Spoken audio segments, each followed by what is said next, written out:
The chaos is hiding in what's irrelevant.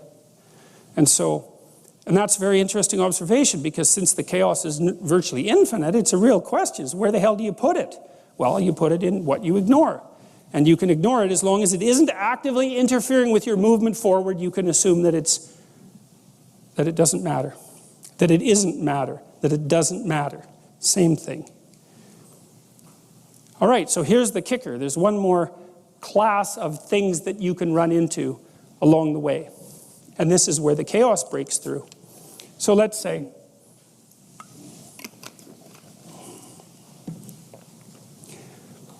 you're moving from point A to point B, and something that you don't expect occurs.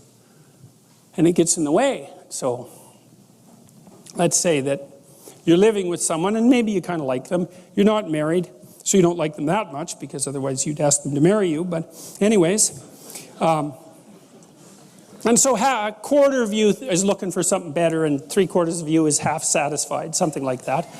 And then the person, because we're ambivalent about such things, and then the person you discover, or the person announces that they've been having an affair. Okay, so then how are you supposed to respond emotionally to that?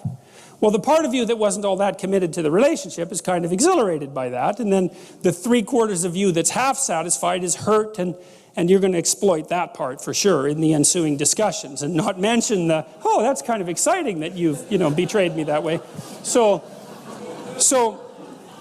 But the point is that that's a hole. Now what's happened is a hole you have this structure that you're walking on, like ice, like the thin ice that you're skating on, and now there's a hole in it.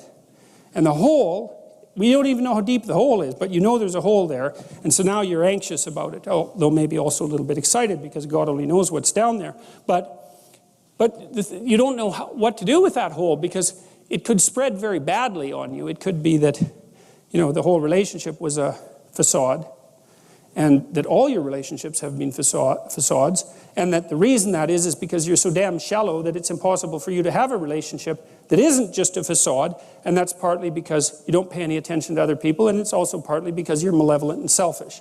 So that's a nasty thing to discover. Or maybe that's the sort of person that you're attracting, which would make sense, actually, if that's the sort of person that you are. And so there are certain things that you can encounter that basically unglue you. And what happens is that those moments of being unglued travel up that entire hierarchy of presuppositions. It's like, because one of the logical conclusions to being betrayed in a relationship is that you're truly a bad person. Now, another equally logical conclusion is that the person that you're with is really a bad person, and another logical conclusion is all people are truly bad people. In macro ways and in micro ways, you can't trust anyone. You can't trust women, you can't trust men, you can't trust human beings, you can't trust yourself. The whole place is a catastrophe, it's a nightmare. Well, then you can fall through into chaos. Now, the way your body responds to that, or maybe, you're supposed to be getting a promotion at work. That's good. You're all chipper about the promotion at work, and you walk into your boss's office because he or she wants to see you, and they say, well, we've reviewed your performance over the last few years, and your performance has been somewhere between mediocre and decent, and we're downsizing, and see you later.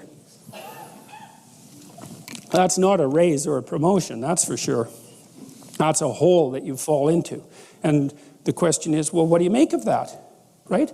How do you frame that? How do you take that emergent chaos and make habitable order out of it? You don't know. Is the whole capitalist system rotten to the core?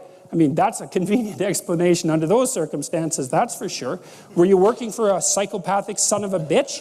Did you make the wrong choice in university, and was that your father's fault because you never did what you want, or was it your fault for not standing up to him? Or is it a dying industry, or is maybe this a wake-up call that you should go do something else that you've been waiting to do, that you've actually wanted to do your whole life, and that's why you're doing such a miserable job at your current occupation, because you're bitter and resentful about the fact that you never did what you want? I mean, you don't know. It's all of those things at once. And that's very stressful, because all of those things at once is too many things. And that's the re-emergence of chaos. That's the flood That's the return to the beginning of the cosmos. That's another way that it's been represented mythologically. It's that you voyage all the way back to the beginning of the cosmos when there's nothing but undifferentiated chaos, and that's what you're confronting. And maybe it's too much for you, and often it is. I mean, that can be traumatizing. It can hurt your brain. You know, it's just too much for you to bear. But it doesn't matter, you're stuck with it. And so how do you respond to that? Well, some of it is catastrophic negative emotion. You freeze, and that's protective. And maybe you don't even want to move. You don't want to bloody well get out of bed for a week, and that's because your body is reacting as if the bedroom floor is covered with snakes, and the best thing for you to do is just not move, just freeze. Not a pleasant situation to be in, because you're hyper-aroused, very, very physiologically demanding, and there's zero about it that's productive, except maybe the snakes won't see you. But they've already seen you, so that isn't helping very well. So you've got all this undifferentiated negative emotion, anxiety, fear, hurt, anger, guilt, shame, emotional pain, the whole plethora of catastrophes. And then maybe on the other side, lurking down there is, thank God I'm done with that job. I just bloody well hate it. I drag myself off to work every day. And there's a little part of my soul that's so goddamn happy I finally got fired that I can hardly stand it. You know, and maybe you don't even admit that to yourself because, well, that would mean that all that time you spent at the job was just sunk cost. You're deluding yourself the whole time. It is an interesting thing to consider, though, sometimes if you're in the unpleasant circumstance of having to fire someone.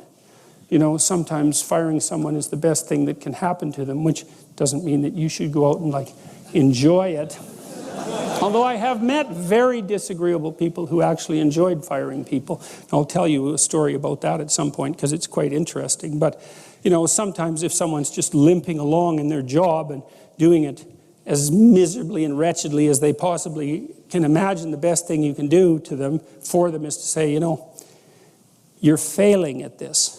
And that doesn't necessarily mean that you would have to be failing at absolutely everything else in the entire world. So maybe you should just accept the damn failure and go off and try something new. And I mean, that's terrifying for people, and I know they hate it and all that, but sometimes it's better than the alternative, which is just slow, torturous death.